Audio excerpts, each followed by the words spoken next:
silent world I can't believe.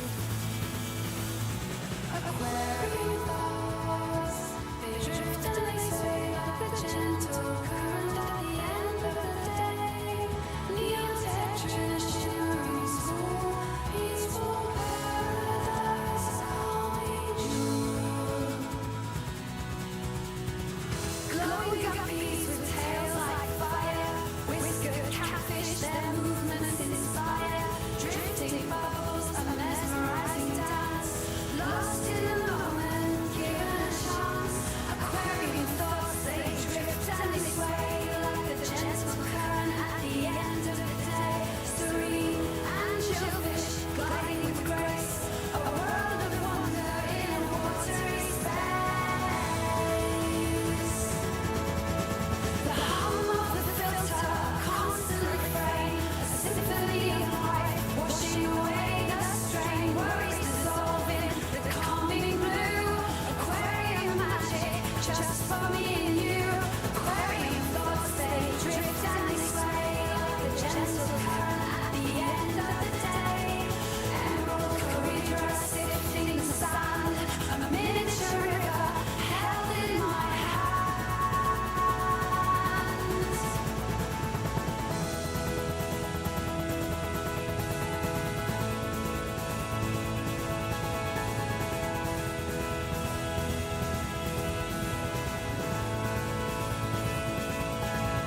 So next time you're feeling stressed and low, just take a moment, watch the water flow.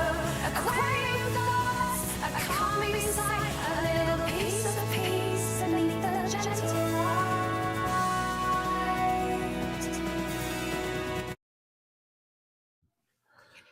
Good morning, good morning, good morning, folks, fish people, and fishies, and whoever's out there today. Or if you're watching the replay, hello to you as well. Thank you for watching the replay, and hopefully you watched the whole thing. That way I get my watch hours up.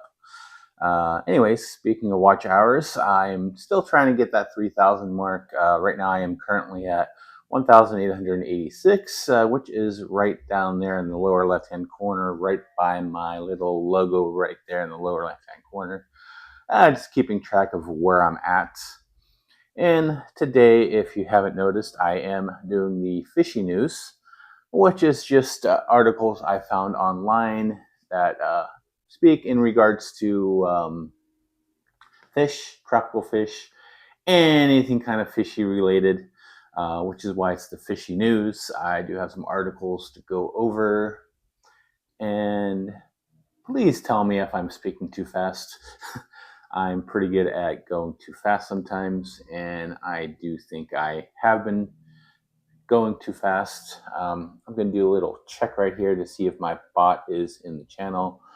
So if you do want to say anything to the bot and say hello to him or ask questions to it, you can, which is at epistobot,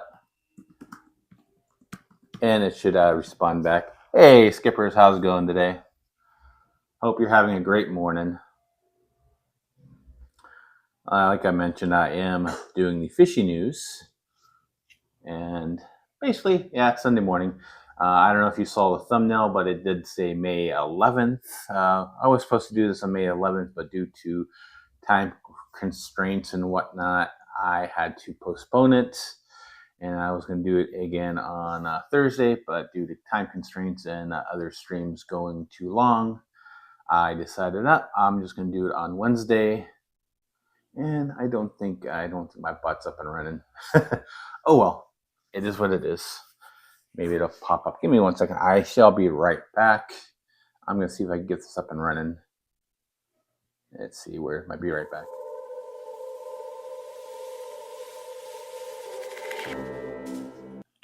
back. Speaking of which, there it is. It is up and running. And let's see here. Let's see what they had to say. It's time for Dave to feed the fish and enjoy the calming beauty of his aquarium. Time to relax and unwind in the underwater world. Hey Muppet, good morning. Trying to do some railing painting. Time to paint some railings. Something I do need to do around the house is paint a few things, but that's a project for another day.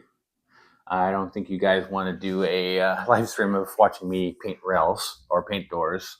I have a few doors I do need to paint, but that's going to be for another day. But let me see here. Let me go. So let me switch my view here, because I do want to show off my red tiger lotus, which I was on depths unknown, and I did mention mine, and I do want to show off mine just to show you what it looks like. I just need to move this down to the bottom tank here.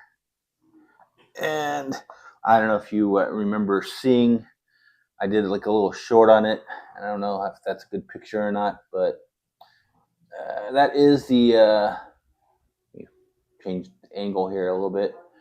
That is the red tiger lotus that I got as a stowaway on another plant I bought at the aqua swap I had at my fish club. And it was a little tiny old thing, and now it's kind of growing pretty well. It's not very, very red, but it does have red blotches on it. Can someone verify, is this a red tiger lotus or is this a different type of lotus?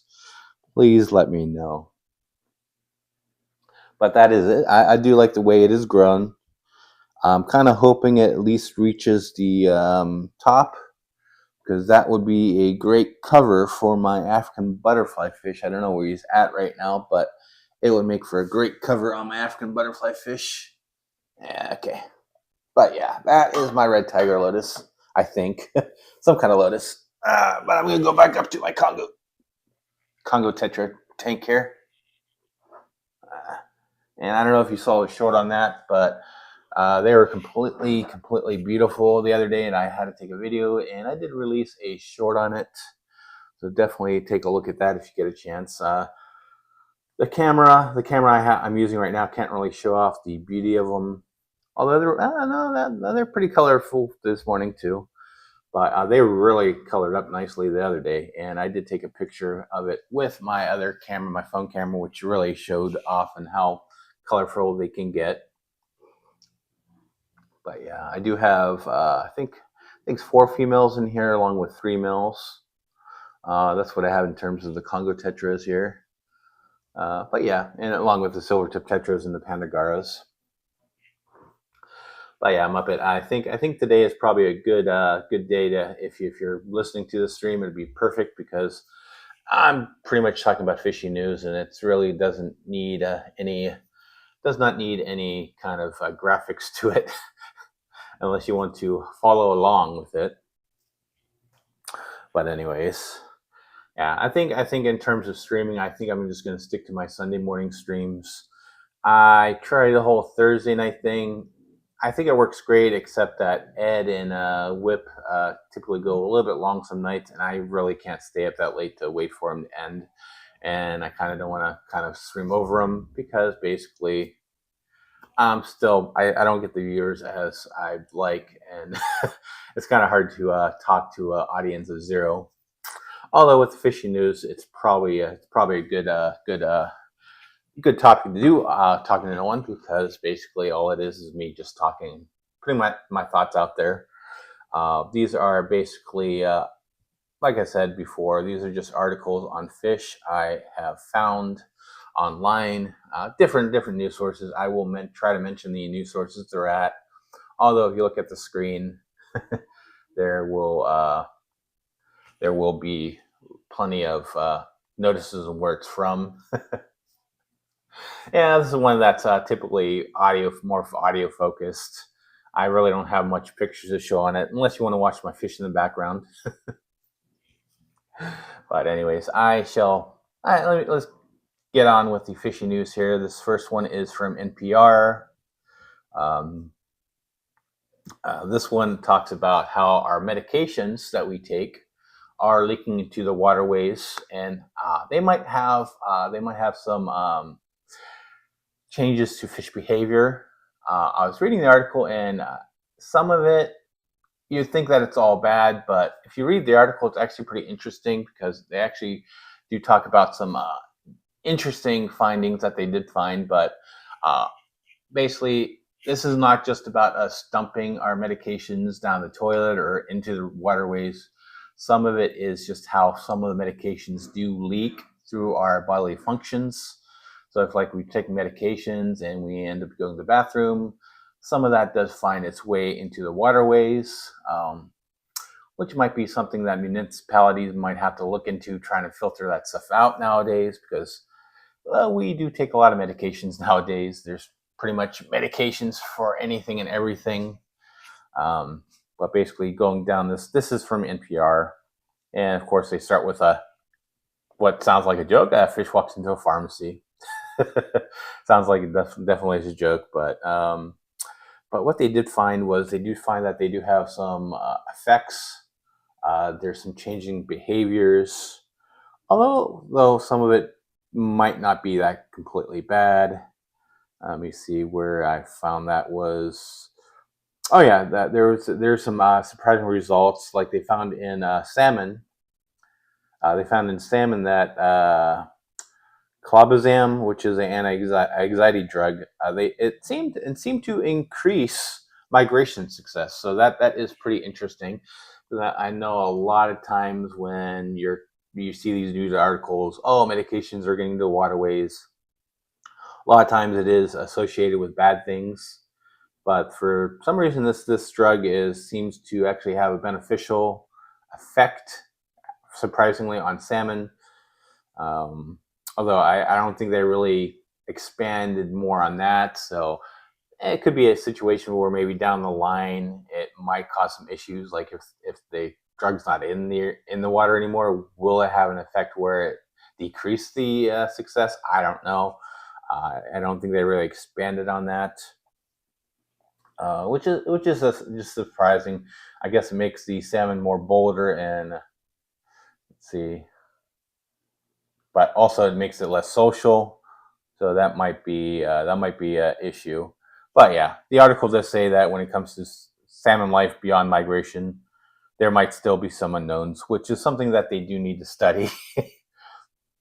Because basically we do take a lot of medications.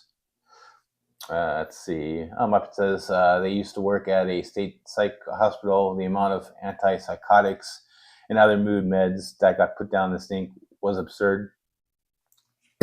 Yeah, and a lot of people don't realize is when you do that, what's going to happen is that is getting into our water table. One way or another, a lot of that stuff sometimes might not be as filtered as some other things. I know the other thing that people worry about is when you're putting, I think a lot of discussion on that is like other drugs as well, like birth control and stuff like that. That can end up in our waterways. But one thing I did see in the article was it's not just even that. It's just the medication that doesn't get absorbed into our bodies and goes out through our urine. That can have an effect as well. But yeah, you definitely don't want to be throwing it down the sink. I do know a lot of pharmacies, a lot of municipalities do offer safe drug drop-off. So if you have any extra drugs, you can drop it off there. I know my local CVS, they do have a bin that's locked up. You just drop your extra medications in there, and supposedly they dispose of it properly. Hopefully they're not getting to a point where you're just throwing it down the sink. Because basically, I mean, yeah, if you dump anything in your household sink, that does go into a wastewater plant. But how well it gets filtered out there, that's going to depend on how they have it set up, and if there's any possibility for that to actually get filtered out. I know I live in Orange County, California. I know there's a wastewater plant. I think it's in, I want to say Garden Grove, maybe Westminster, maybe Fountain Valley.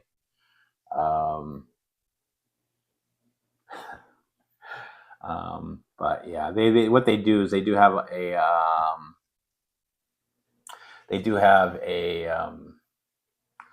filtration where they actually filter it through the ground and it goes back into our water, the underground water system, which basically filters it out through sand and all that, which actually does do filtration. Muppet says, we were trained to dispose of the meds by putting it down the sink. They always found that it was crazy and irresponsible. Yeah, yeah, I believe that is kind of irresponsible on them. Hopefully they do change that process. I know in the past, I mean, you always had that issue. You always had that issue where you're dealing with chemicals. People were just trained to just throw it down the sink. I know with regulations, they did change a lot of that. When I used to work for CVS, Slave on Drugs, whatnot, we had a photo place in there, and just the chemicals built in. We had a whole system to deal with that. We had to throw it into a machine which filtered all that crap out. But unfortunately, with that as well, though, I think they also drained a lot of that into the sink as well, which sent it out to the wastewater system. How they filter it out, I have no clue. But yeah, we can be very irresponsible sometimes when it comes to like that kind of stuff. But I know a lot of people, they kind of think, oh, it's just medications. Just flush it down the sink, flush it down the toilet, whatnot. It'll be safe. But at some point, you just can't rely on the wastewater plant to actually filter that out. I know you always read on the news. There's always news on like sewage spills and whatnot. I don't know how much of that deals with the wastewater plants, but sometimes you have sewage spills in the ocean and all that. But I just imagine if the wastewater plant had issues where all that water and all that got leaked out and not properly filtered, then you have some issues. But yeah, you definitely don't want to rely on the wastewater plant to filter all that stuff out. But give me one moment. I'll be right back. I do need to get myself some water here.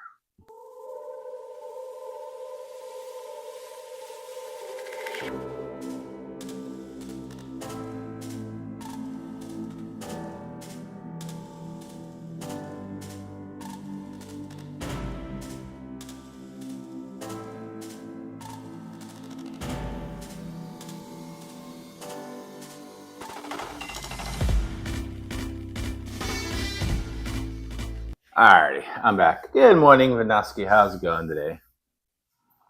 Anyways, that was the first article, which was from NPR about medications leaking into our waterways, which is something we do need to do better. We do need to make sure we are disposing them properly. Even if you're throwing them in the trash, that could still kind of leak into the underground water table, which is probably not good as either. So I would be really interesting to find out where the medication that we dispose of actually goes. What do they do with it? I'd be very interested in knowing where that is. But anyways, one other thing is, if you haven't hit that like button, please do so. And if you're not subscribed, I would appreciate it if you do subscribe. That'd be great. That'd help my channel. Anyways, that is the first article, which deals with our medications leaking to waterways. And moving on, let me go ahead and find the next one. There we go. This one is from Fox 5, KVVU TV. I guess this is a Las Vegas channel, Las Vegas news channel. But basically, this is talking about how the NDOW is battling dumping of aquarium fish and even a alligator to save native species. So I'm pretty sure just by the title alone, you guys probably know where this article is heading. But I guess what happens here is this is talking about how people are being irresponsible once again. They buy themselves some goldfish, they buy themselves some fish, and they're like, "Oh, look at this beautiful aquarium that we have. I'm tired of it." And then they get tired of it, and they're like, "Okay, what do I do with these fish?" And instead of finding them a new home, they kind of be irresponsible, and they just find, hey, there's a lake right over there. Let's just dump it right over there. And this one is actually talking about like thousands of goldfish that are taking over a Henderson pond. Let me see here. Let me see. What does let me see. In the Nevada Department of, I'm guessing that's in the Nevada Department of Wildlife. I don't think the article actually expands on it, but, and I'm pretty sure this is not just localized to Nevada. I'm pretty sure there's a lot of places like, especially Florida. I hear a lot of things in Florida where people just end up dumping their fish and they end up taking over the waterways, and And then you find out a situation where instead of just going down to your fish store to find your local tropical fish, you can actually probably just go down to the local stream and pick them up. But yeah, basically one thing you want to do is you definitely do not want to dump fish into your local waterways. Not only are you possibly harming that fish, you could possibly harm the native fish that are in that stream. I guess this one's talking about a HOA that oversees ponds that people do dump their unwanted fish in there. And I guess at one point they even someone even released the alligator in there as well. Which, if you know anything about Nevada, alligators are not native to Nevada. I could see maybe if you're in Florida, but even then, you don't want to release anything native that you've kept in your aquarium into the wild, because basically you can cause harm. You're possibly introducing diseases that aren't local into those waterways. You might have like some kind of issue in your tank where the fish are accustomed to it and they're surviving well with it. Your fish might look well in the aquarium, but they might be carrying some unwanted disease. Or if you dump it in your local waterways, then you have the issue where you're introducing that disease into that waterways. And then once again, when you're dealing with fish that are not native to that waterway, they're either going to be overtaken by the natives, or you have the worst part, which is that fish can overtake the local wildlife and harm the ecosystem there. Because basically, things with nature, you got to realize is there is a balance. There's always some sort of balance sometimes, where basically you might have a fish that likes a certain plant that's native to that area, which, yeah, and you have that plant there, and the fish might control that plant. But you get rid of the fish, what might happen is that plant might just overtake the whole waterway and then cause issues that way, along with many other issues that cause down the line. It's one of those things where that's where it becomes the issue. And then sometimes you might have fish, like you introduce a non-native fish, and that non-native fish might outcompete that native fish for food in that ecosystem, where that native fish ends up starving because basically it doesn't have an opportunity to eat what it normally eats. So definitely do not release your aquarium fish into your local waterways. At best, find a person that will take them on, rehome them, go to your local fish club, either auction them off at your local fish club or give them to someone who would want to take care of them. Because yeah, I mean, I have these Congo tetras in here. I'm like, I love them. I'm not getting rid of them. But if, say, down the road, I'm like, I don't want them, I just can't just go down to my local river, which is probably about probably a mile away.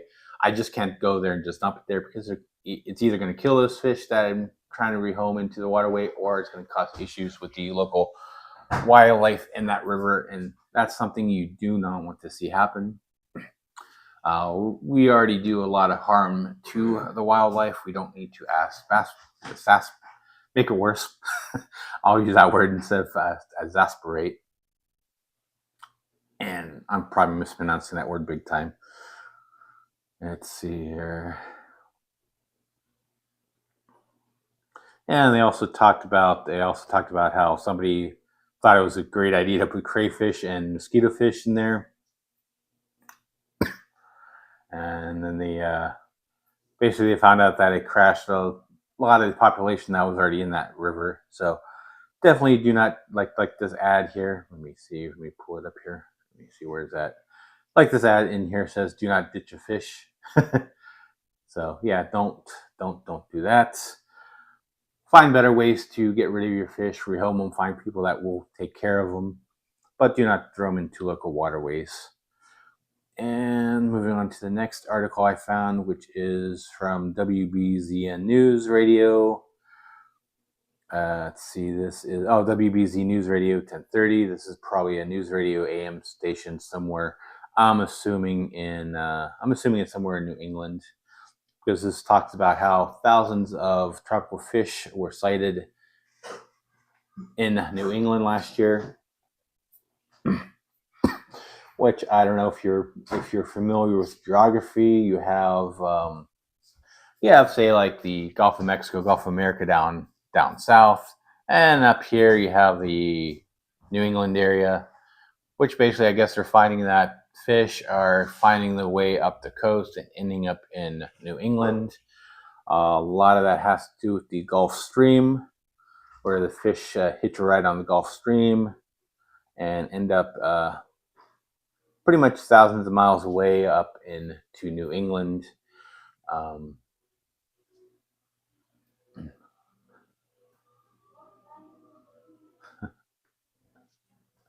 So yeah. So basically, it's this is like scientists actually studying the process where they find out that a lot of these sightings are primarily due to the Gulf Stream, which is basically the young fish are carried up north from a warm water current from the Gulf of Mexico or Gulf of America. And yeah, that's the one thing you got to realize is along the east coast of America, you have the Gulf Stream, which brings warm water north. If you live on California, like I do, you have the opposite direction where you have the Alaska current coming from Alaska, bringing down cold water. So if you ever come to California, you go in the ocean, it's going to be a lot cooler than the water if you're like swimming in New Jersey, surprisingly enough. That's one thing I haven't looked into is I do not know how big the water difference is. Let me see. Let me take a look here. Let me see what I'm talking about here. Let's see, water temperature in New Jersey compared to water temperature in California. Oops, temp, ocean, New Jersey. Let's see what the water temperature is in New Jersey. According to Google, the warmest ocean temperature in New Jersey today is 63.5 degrees Fahrenheit. Let me see what it says for California. So that's 63.5 degrees, which seems pretty cold. Oh, actually, the water temperature in Newport Beach is actually 65, so it's a little bit warmer. But typically when you're speaking, you have basically a warm water stream coming from what's called from the south on the east side of the U.S., and you have the opposite on the west coast, which you have the stream coming from Alaska. But surprisingly, though, the one in New Jersey is cooler right now. Yep, good morning, Alishan. That looks like they're collectively known as something. You were trying to say something there. You're trying to drop some knowledge, but it looks like you probably accidentally hit the enter button before you finished that thought. Or you're just trying to say something in another chat, but I would love to see that ended thought, but if you can, please expand on that. My throat is definitely not doing well in the stream today. Definitely need hydration. But in this article, they're talking about like these bright orange, short, big-eyed fish and a couple of blue angelfish, which are typically what you find in the Caribbean and snorkeling in Florida, but they're finding these all the way up in New England. I'm assuming in the Massachusetts area, probably, I'm assuming. There you go. They're collectively known as tropical stragglers. They've collected hundreds over the years on Long Island. Yeah. Oops, that's not what I wanted to do. Yeah. Oh, there it is. Definitely thanks for that knowledge there. Because I don't think that article actually mentioned that. Yeah, but it's amazing what these stragglers find their ways to. You see, I don't think this article really explains what happens after a while. I'm not sure on what happens after a while, because I think if you're in cooler water, it's probably not the water that they appreciate being in. But I'm assuming that after a while, they probably either hopefully find their way back down, or they just kind of find their way elsewhere. But yeah, this is just interesting on how far these currents can bring fish. I think when the article actually talks about, they're mostly talking about young fish. I think they mostly find their way up there. But it's pretty interesting on how far they travel, and a lot of things in nature. It's really amazing on how they die off when the water gets cold. Yeah, that's unfortunate for them, but yeah, that's the part of life. Unfortunately, that's unfortunate that's what happens to them. But yeah, and they probably don't get the food that they want either. So it's either starvation or they just die off being too cold. But that's just unfortunately what the currents go through. Let's see here. Moving on next. Yeah, this is another news article about what scientists have found. This one's from Syracuse University. This deals with basically this is talking about how biologists reveals new insights into fish's unique attachment mechanism. This one is talking about the sculpins. But basically, they're talking about these sculpins on how they figure out how they hold on to rocks, even in fast water moving currents. These ones are talking about ones on rocks in northern Pacific Ocean. Talking about a fish called Sculpin. I'm probably mispronouncing that. Sorry about that. Let's see. This is probably about the previous article, which so they come up as larvae or juvies, and you'll see larger species offshore, such as triggerfish. Gotcha. And I think, if I'm not mistaken, I think in some areas they're having issues with, I think it's triggerfish, where there's just an overpopulation of them. I think it's a triggerfish. I could be wrong on that. It's just some other news article I've came across before. But anyways, moving on. This one's talking about the sculpins. They're talking about how they see different kind of mechanisms. This one's talking about the pectoral fins, which I guess they have some kind of gripping thing on their pectoral fins, which helps them grip onto the rocks, which is different than they mentioned the sea urchins, which use a glue secreting tube feet to adhere. The sculpins kind of grab onto the rocks that way. Yes, Allison, it's the lionfish. The lionfish. That's the one that I was thinking about having the population issues with. Which I guess with the lionfish, they're having issues with overpopulation and whatnot. And I forget where that was with the lionfish, but I think it's somewhere down in the South Atlantic area by the Caribbean or maybe Florida. Please definitely correct me if I'm wrong on that one. But I know they were having some kind of issues. I don't know if it's still an issue because it's been a while since I read about that one. But definitely what happens sometimes when you're kind of having issues with that is a lot of it is you have lack of predators, or the lionfish ends up being the top predator of something or whatnot. But yeah.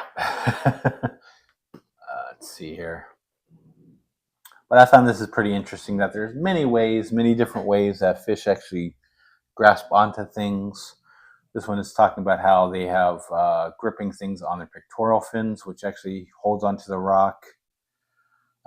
Some use grippers, some use adhesives.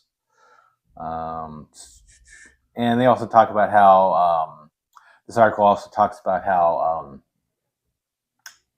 adhesives can actually help us make improved adhesives by enhancing medical devices to create better tires and better road grips. And I guess that's what goes into actually studying how the pectoral fins on these sculpins actually can actually do that. They could actually look into it and say, hey, we can make better tires to grip the road better, which is pretty interesting on how nature helps us design better products for our needs as well to create better tools for us. And yes, I would call the pectoral fins grippiness on the Sculpin as a tool that they that they have. Mm. And we're going to talk about the lionfish. Alishon says they are found all the way to at least North Carolina. Invasive, yep, and no natural predators. Sharks and more eels, maybe a few others such as large groupers. Yeah, that's the unfortunate side. And I think they do have programs to try to catch those lionfish. If you catch a lionfish, I think you're supposed to kill it or whatnot. But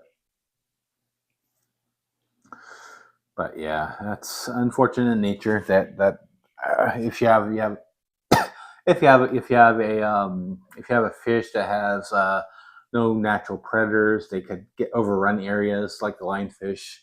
I think down in Florida, they're also finding issues with plecos, primarily probably from people releasing from the aquarium hobby, and they're finding out in the nature they're having issues because there's not enough local predators to take them out, and then you just have an overpopulation of them, which that does go back to the previous article talking about people releasing tropical fish into waterways, local waterways. That's one of the downsides, and one of the effects. You end up with overpopulations, and that of course can lead to other issues in the and that could end up with other issues in the ecosystem.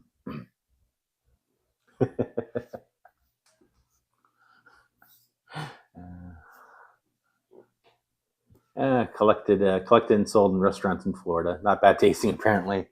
Are you talking about the lionfish or the plecos? I know. I think Corey with Aquarium Co-op. They did some kind of collecting trip. I think it was down in South America, and they actually had, I think, a pleco for dinner.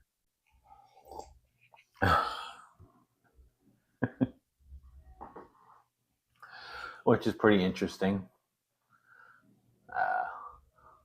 Although, yeah, pleco is just another kind of catfish, I suppose. People do fry up catfish. Although I'm not one to eat fish. I typically don't like eating fish, which primarily goes back to a bad experience I had back in the 4th grade with school cafeteria fish sticks, which I ended up going home sick and throwing it all up, which wasn't pleasant, which is probably why I don't eat fish anymore. The lionfish, gotcha. But yeah. Alrighty. Yeah, but going back on the sculpins, I guess, see, previous research, the article goes on to about previous research has shown sculpins use hydrodynamic mechanisms, like having a small streamlined body and using the fins to create negative lifts. But I guess there's also some physical grip as well as probably fins and bones that kind of streak out to actually attach. But yeah, it's pretty interesting on how nature can actually help us. And actually, in the picture right there, if you see it on the screen, they kind of show the pectoral fin right there, which is basically showing the little edge. It kind of looks like a saw blade for the added gripping and how they grip onto the rock. But yeah. Anyways, moving on. Okay, so we got that. We saw that. Yeah, I got a few more here. Might as well just do them all. and then I get to find some other articles for my next news, fishy news. But anyways, this next article is from Sustainable. Excuse me, I cannot talk today. Sustainability Times, which is probably something that deals with sustainability, and probably talks about articles about that. Which this one goes on about. The article is named "Scientists Create Heat-Resistant Supercorals That Could Save Entire Marine Ecosystems from Collapse." I'm guessing if you go through this is probably dealing with global warming, climate change, and whatnot. I know people kind of are going away from calling it global warming, but it's climate change for the most part. Yeah, don't need notifications on that. But basically, this is going on how they found. Whoops, too far. They found ways to create these heat tolerant corals, which basically is pretty nice considering the situation where we do have warming oceans, the water temperature are increasing, and basically they're finding ways to enhance the heat tolerance of these corals, which is basically vital marine. They're vital to marine ecosystems, which they do give home to many different kinds of tropical fish. They help maintain the reefs, which also help make these ecosystems within the reef as well as around the reefs, not just in the reefs, but around the reefs, which kind of keeps water into a particular area.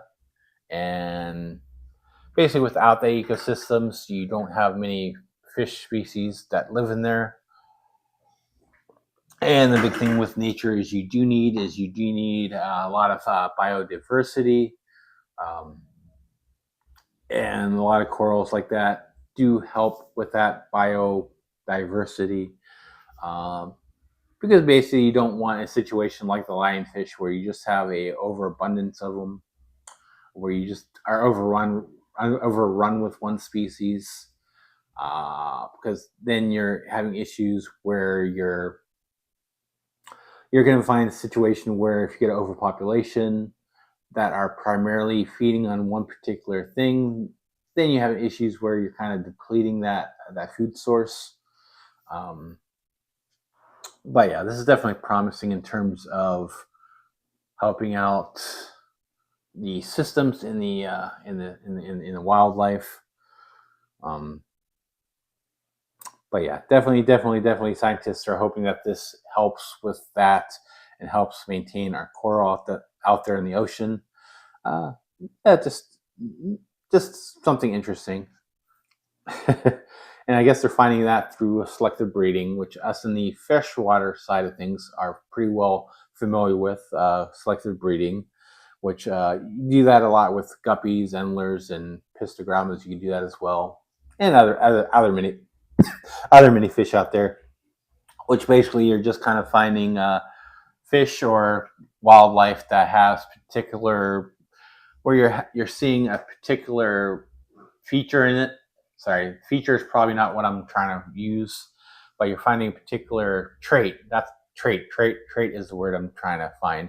We're basically finding a certain trait in the animal or coral or fish, and you're basically trying to breed that into your next line, next generation, to help that survive. I guess with the corals, you're trying to find the ones with the heat tolerant traits, and you want to see that propagate down the generations. Whereas if, like, say you're looking at a guppy, you're pretty much selectively breeding colors or designs in the fins or whatnot. But with this selective breeding that they're doing with the coral, they're trying to find that heat tolerant trait and they're trying to propagate that out. So basically, you have corals that help survive warmer temperatures, which when you have warmer oceans, that's what you're looking at on there. So definitely one thing I do need to do, one thing I do need to do this time around is I do need to link these articles in the descriptions, afterwards at some point today, I'm going to try to do that. I'm going to try to put the links to these articles in the description. So if you are rewatching, you can probably find these articles down in the description whenever I get to that point. And I also will this time try to put timestamps on them. And on the more interesting news articles, I might actually just post up as a separate video like I did before on the other article I was talking about. But yeah, if I have time for that, I will do that. But I will definitely put the links and the timestamps in the description of this video as well. So if you want to see a particular article for yourself, you can actually easily find it rather than just Googling this up. Because one thing you can do, you could always just go on Google and find these just like that if you do the title. But I will try this time to actually post the links up in the description as well as the timestamps, which is one thing I do need to do better on when I do these fishing news. Let's see, bookmarks. Okay, we did talk about that. We talked about. Okay, there we go. And please excuse all the ads on here. I don't have an ad blocker on this, but this article comes from AOL. And I'm pretty sure this is on other sources. AOL, this is actually from People, from Madison E. Goldberg. This is talking about a living fossil fish species once thought extinct for 70 million years was photographed in a rare sighting. And this talks about a species of, oh boy, coelacanth,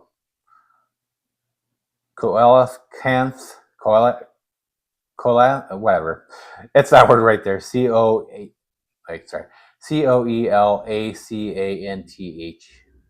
And I definitely probably did mispronounce that big time. I am pretty horrible in terms of pronunciations at times. And this one is one of the coelacanth. I don't know. That's probably going to be the best pronunciation I'm going to try is coelacanth, which basically supposedly this fish dates back to before dinosaurs. And this one has been photographed in Indonesia for the first time. They thought this was once extinct, but yeah, that's one thing you're ending up with in the wild, especially when you're looking at the oceans. Is a lot of the ocean has yet to be explored, primarily because how far deep it goes, and even though this one wasn't even found that deep into the ocean. Apparently, this one was only found 475 feet below the ocean surface, which is surprisingly when you're looking at it, because you're not expecting it to be that high up in the ocean when you're talking about a fish that you once thought was extinct. But it might have just been a situation where not a lot of people maybe explored there, maybe perhaps. But this one was photographed in the Maluku archipelago in Indonesia. Yeah, but basically the first time. Yeah, so this is surprisingly, and this was let's see, this was photographed by Alexis Chapuis. Sorry, Alexis, I'm probably mispronouncing your name. But yeah, that's who was credited with taking this picture. But yeah, this is pretty interesting on how you could find fish in the ocean that you once thought was extinct in the wild. But yeah, that's pretty much it for that. But I guess this is the image of the fish, the living fossil, the coelacanth, whatever. Which is pretty interesting. This was once thought extinct, and yet people eventually have found it. Which definitely goes to show you is once you thought it was extinct does not mean it's always extinct, because you can always find it in some kind of nook and cranny out there. Just how people are still finding new species in waterways in Asia, South America, or whatnot. They're finding new species. Even North America, they're finding out. I mean, sometimes in North America, these are fish that people knew were there, but they thought that they're being part of another species, but they're actually a species of their own, or at least type, anyways. But all you need to do is go out there and explore, and you might find yourself a rare fish, or one that was thought to be extinct. Okay, I think I only have a couple more to go on this series, so yeah, I've got a couple more here. Now this one is more. I think this next article is more about more interesting in terms of store retail setting. This is from NPR Illinois. This is basically talking about how a flower shop called the Flower Factor. This is somewhere in Illinois, somewhere on South Grand Avenue, somewhere. Where basically they're adding tropical fish and plants to their flower shop, which is pretty interesting. Basically, they do floral arrangements, but now they're also selling fish. And one thing I do hope with this, excuse me, one thing I do hope with this, I hope this is not a situation where people are just buying fish at a floral shop and hey, here's some fish. Let's give it as a gift. One thing you do not want to do is you do not want to give fish as a gift unless you know that particular person actually wants that fish. Because then you come with a situation where are they actually capable of keeping that fish or not? So that's one thing I would very, very interested in know on this flower shop that is selling tropical fish as well. Are they actually doing it properly and making sure that these people aren't buying them just to hand out as gifts? But yeah, that's basically, this is a flower shop that's turning into a fish store as well.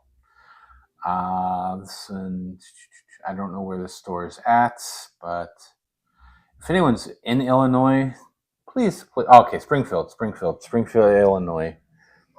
It's basically located at 401 South Grand Avenue West in Springfield, Illinois. So if anyone's near there and stop by, please let me know how the setup is there. I'd really be interested in how the actual setup is. They really don't go on how it is set up. Although there's like a 16-minute audio on this that I probably should have listened to previously. But yeah, I just wonder how you get from floral arrangements to fish. I know there's a floral shop by where I work. They do floral stuff, but they also do sell stuff that you can actually use in the aquarium. Although they're not technically not inside the aquarium, but growing out of the aquarium, they're not marketed there as aquarium plants or stuff that you grow outside the aquarium, but primarily just house plants. They do sell house plants there as well. I wonder if that's the same situation here. Whether they, I know this one. I know the NPR article here says that they're a flower shop, but I do wonder on how far into the flowers they go. Do they just sell the cut flowers where you set up as an arrangement or not? I'd be pretty curious on how that flower shop is set up. I guess I could go to the website here. Let me click on this link here. Risky click right here. Risky click. What I'm going to do first is I'm going to turn off this just in case it doesn't go anywhere. Let's see here. This is the Flower Factor LLC. Okay, custom floral designs, and they do have. Yeah, okay, so it wasn't as risky as I thought it was going to be. Yeah, okay, this is the business's website. Yeah, Alice AS says they've seen bettas and bowls as centerpieces on tables at weddings. They expect somebody to take them home. Yeah, I've seen that before too. I've actually took one home and put it into my aquarium before once. This was years ago, which I would not recommend that because you're kind of hoping that someone at that table is going to take them, and that's not going to be always the case. You're not going to always have that many people who can take care of the fish and actually throw them into a tank that's already pre-cycled for them. Because when you're going to a wedding, you're not really going there expecting to bring home a fish, so you probably don't have a fish tank for them. Although when I did take the betta, I did have a tank for them. It was a community tank, and I was putting the betta into a community tank, which you can do. You probably just have to make sure you're keeping an eye on them to make sure they're fully compatible. Which I'd be curious on how this this flower shop with fish works. Let's see. There's all kinds of contact information, but I don't want to spam them with phone calls.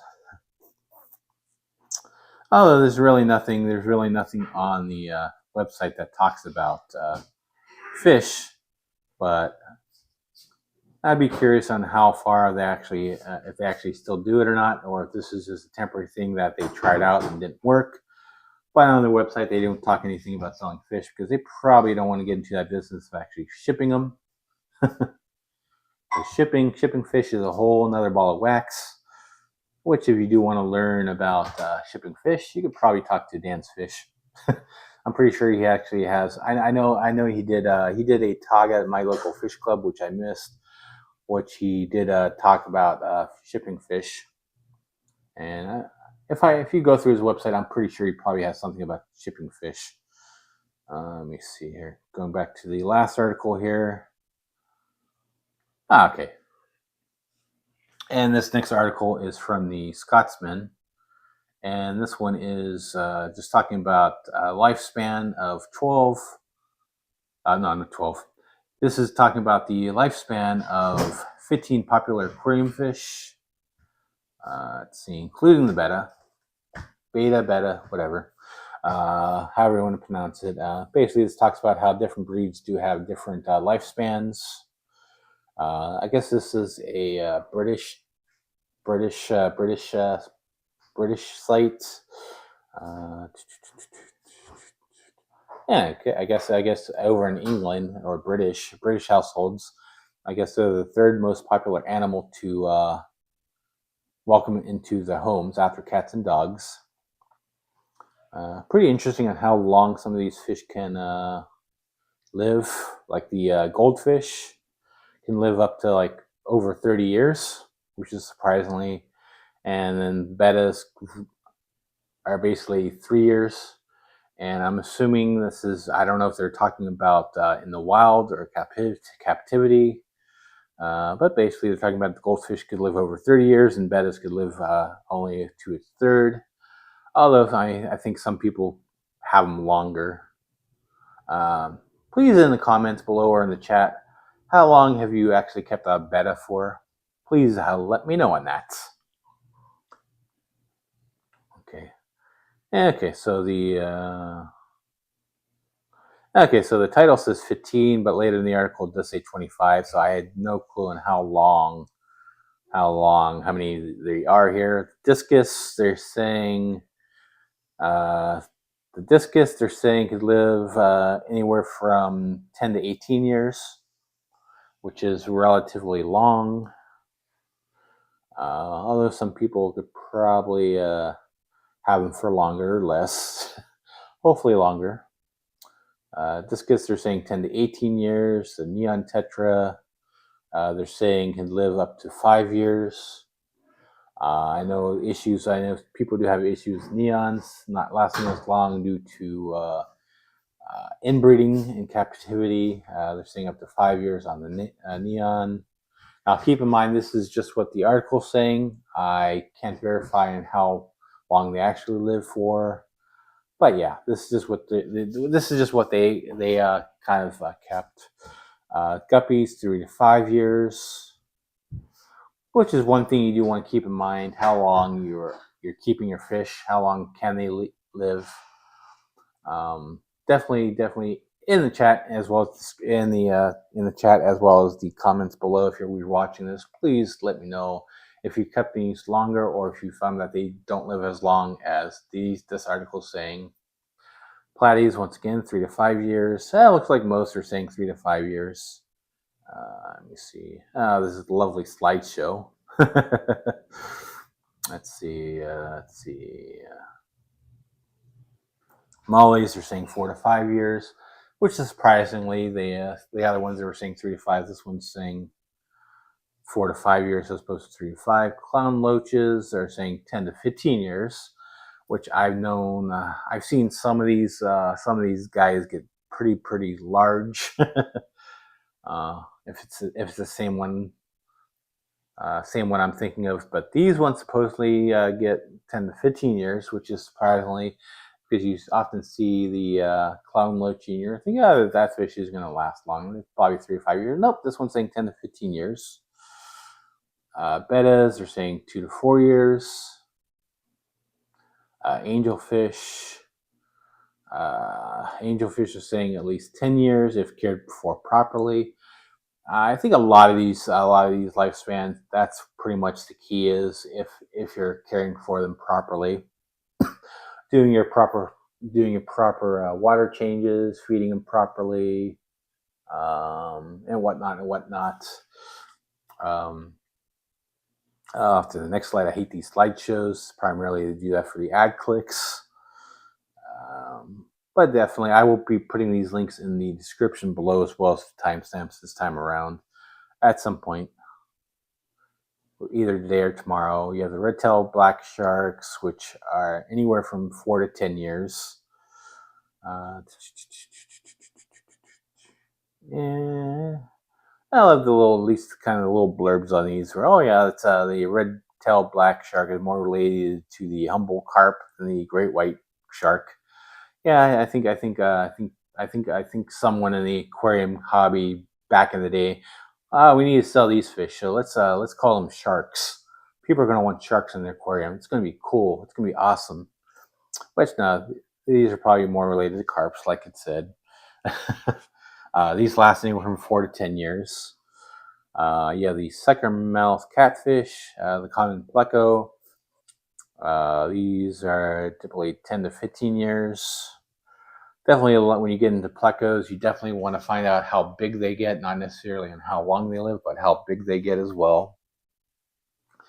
Because if you're putting them in they might fit in your 20-gallon long when they're like small, but some of them do get humongous. So definitely one thing you want to keep in mind on that, not just how long they live. You have the corridors catfish, which they typically live 5 to 10 years. This is a long article. Cardinal tetra's 4 years. Let's see here. Let's see what else they have. Swordtails 3 to 5 years. Rosy barbs around 5 years. Zebra danios 5 years. Goldfish up to 30 years. And I think that's pretty much it. I think there's only the 15, but yeah.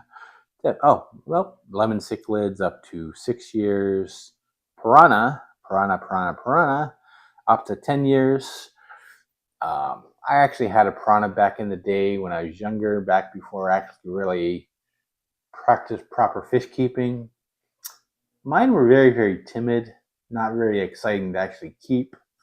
Some of that might have been because I probably didn't keep them in a group that they appreciated. I only had like 2 of them, which they probably didn't appreciate that. So definitely when you are looking at fish, you definitely want to keep them in groups if they do like groups. Piranhas could do 10 years. Celestial pearl danios, aka the Galaxy rasbora, 5 years, and that is it for that. But yeah, that does it for the that does do it for the lovely fishy news on April. Not April. We're in May. We're in May already. May 23rd. No, May 25th. Yeah, I'm further ahead than where I am. But that does it for the fishy news on May 25. But primarily, I'm gonna kind of basically take myself off the screen here. Just do my lovely screenshot of my Congo tetras. But definitely interesting news out there in terms of fish, different stuff that biologists and scientists find. So definitely the news is out there if you look for it, which is one thing I do like to do this. If I come across it, if I come across fish news out there, I do typically bookmark it. So I could basically share it out with you guys. But I do have some videos to release eventually once I finish editing them. I do have a few more out there. I do have a fish tutorial that I need to finish editing, and I also do have an update. Well, actually, it's not really an update as much as an unboxing, as well as an update on it, because this is a video I started about a year ago on a filter I have on this 40-gallon. And I will be kind of editing that, releasing that, finishing that up, and releasing it with an update, considering I waited so long to actually put it out there. I completely forgot about it. I had it all in the queue in my file to actually create. But stupid me, I kind of forgot about it. But for the good news is I could actually do a whole thing where I unbox it, I talk about it, and I give you guys an update about it and how it's working and how I have it set up right now. But yeah, that's pretty much the fishy news. And I am still trying to reach 3,000 watch hours. So I appreciate you guys stopping by in this live stream today, as well as if you watch any previous live streams, I appreciate it, catching those. I do have a few other fishy news live streams out there. Some I did last year, some I did a few weeks ago. And I do sometimes actually take tidbits out of these and I do release it as just a video on its own, and it's stuff that I have recorded live, but it's just stuff I edit out, all the junk, all the all the miscellaneous stuff I talk about on these live streams. But anyways, that is that. And basically in the future I do have some other video ideas. I will be taking a vacation this summer. A vacation that I hope to actually be able to actually get some content as well recorded for that. Just different, just a different perspective from a different area than I'm accustomed to. So definitely stay tuned. Hopefully you're subscribed. That way you could stay tuned and catch those videos. Anyways, I think that's going to be it for me for today. I do need to do some other things today, not just do live streaming. But anyways, I appreciate you guys stopping by, watching. If you're watching the review, if you're watching it not live, I appreciate you staying until this long, because it's been, how long have I been streaming for today? Let's see here. I don't think it's 2 hours. That says 2 hours. This yeah, I don't. Okay, so it's been a little bit over an hour. I think that's where I'm going to cut it out.